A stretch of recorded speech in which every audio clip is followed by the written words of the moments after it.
dari kata Latin, terutama dari kata humanus, yang berarti manusia atau bersifat manusia. Akar katanya adalah homo, yang juga berarti manusia.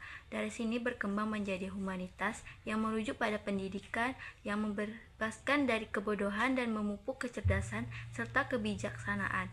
Humanisme muncul sebagai gagasan intelektual di Eropa pada masa Renaissance.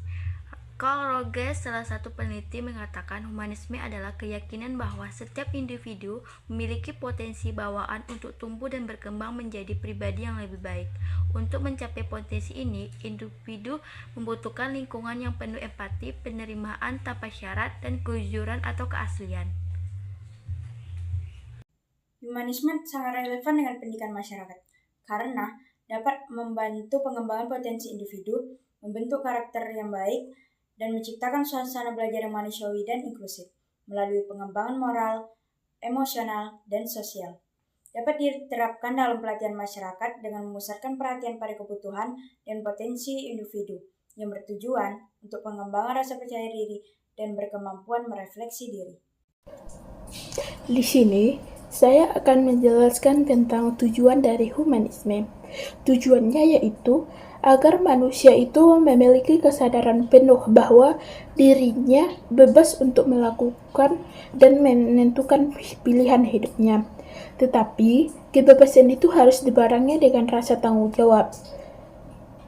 Artinya, setiap individu itu tidak hanya bebas berpendapat ataupun bertindak, tetapi juga harus siap menerima konsekuensi dari tindakannya. Dengan demikian, kesadaran ini membuat manusia bisa menjadi lebih mandiri, bisa menghargai orang lain, serta mampu hidup berdampingan secara harmonis dengan masyarakat di lingkungan sekitarnya. Kelebihan humanisme. Yang pertama, memanusiakan manusia. Humanisme menekankan bahwa setiap individu punya harkat, martabat, dan potensi. Pendidikan bukan sekedar transfer ilmu, tapi membantu orang tumbuh sesuai kodratnya. Yang kedua, fokus pada potensi individu. Setiap orang dianggap unik dengan pendekatan humanis. Masyarakat diberi ruang mengembangkan bakat, minat, dan kemampuan sesuai kapasitasnya. Yang ketiga, belajar lebih bermakna. Materi pembelajaran dikaitkan dengan kehidupan sehari-hari masyarakat, sehingga ilmu yang dipelajari langsung bisa diterapkan. Yang keempat, mendorong partisipasi aktif. Peserta didik dalam masyarakat tidak hanya pasif menerima, tapi juga terlibat dalam diskusi, kerja kelompok, bahkan pengambilan keputusan.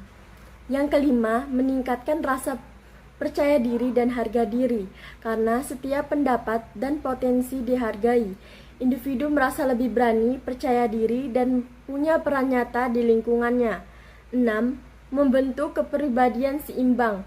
Humanisme tidak hanya menekankan aspek akademik, tetapi juga nilai moral, sosial, budaya, dan spiritual membentuk manusia seutuhnya.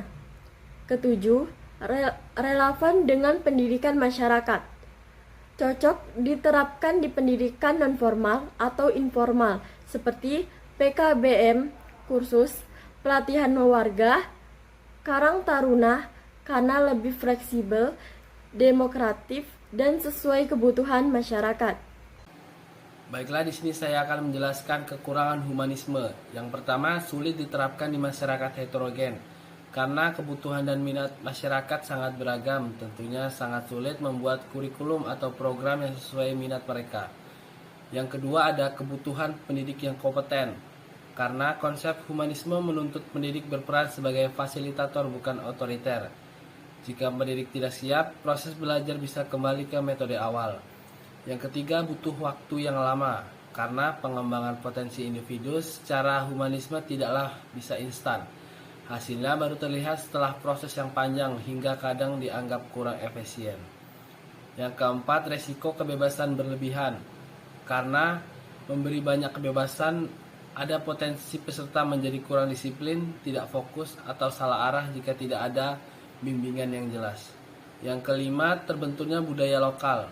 Di masyarakat yang masih terbiasa dengan pola otoriter seperti guru dominan atau murid pasif.